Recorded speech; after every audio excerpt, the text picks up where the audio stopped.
So, ఇక్కడ మన యొక్క స్థితిగతులు సమాజంలో ఉన్న వ్యక్తుల్ని గనక చూస్తే ఒకరు ధనవంతుల ఇళ్లలో ఉన్నారు, ఒకరు పేద ఇళ్లలో ఉన్నారు, ఒకరు ఆరోగ్యంగా ఉన్నారు, ఒకరు అనారోగ్యంగా ఉన్నారు, ఒకరు అందంగా ఉన్నారు, ఒకరు వికలాంగుడిగా ఉన్నారు.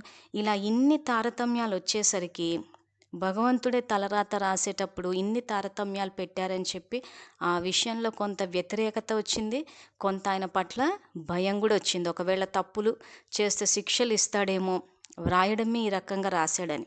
సో, నిజంగా భగవంతుడు తలరాత రాస్తాడా లేదా అని చెప్పి ఒక్కసారి మనమే మనకొక పరీక్ష పెట్టుకుని చూస్తే అర్థమవుతది. ఒకవేళ మనకే గనక భగవంతుడు ఒక పేపరు, పెన్నిచ్చి మన పిల్లల తలరాత రాయమని చెప్తే ఏం రాస్తాం మనం?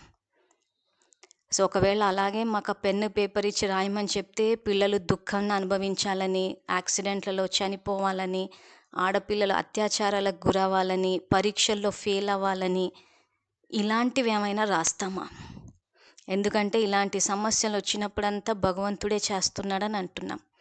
సో, భగవంతుడు ప్రేమ సాగరుడు, శాంతి సాగరుడు. కథలో చూస్తేనేమో దుఃఖాలొస్తే ఎత్తుకుని అపురూపంగా చూస్తానంటున్నారు. భగవద్గీతలో చూస్తే యోగక్షేమం వహామ్యహం అంటున్నారంటే నిత్యం యోగము, క్షేమము చూసే పరమాత్మ ఇలా పరిస్థితుల్ని చూస్తే మాత్రము ఎంతో ఘోరమైన దుఃఖాలను అనుభవించినట్టు అనిపిస్తుంది. సో, ఇక్కడ మనం తెలుసుకోవాల్సిన విషయం ఏంటంటే, ఎలాగైతే మన పిల్లలు ఎప్పుడూ సంతోషంగా ఉండాలని కోరుకుంటామో, ఆ పరమాత్మ కూడా మనము సంతోషంగా ఉండాలనే కోరుకుంటారు.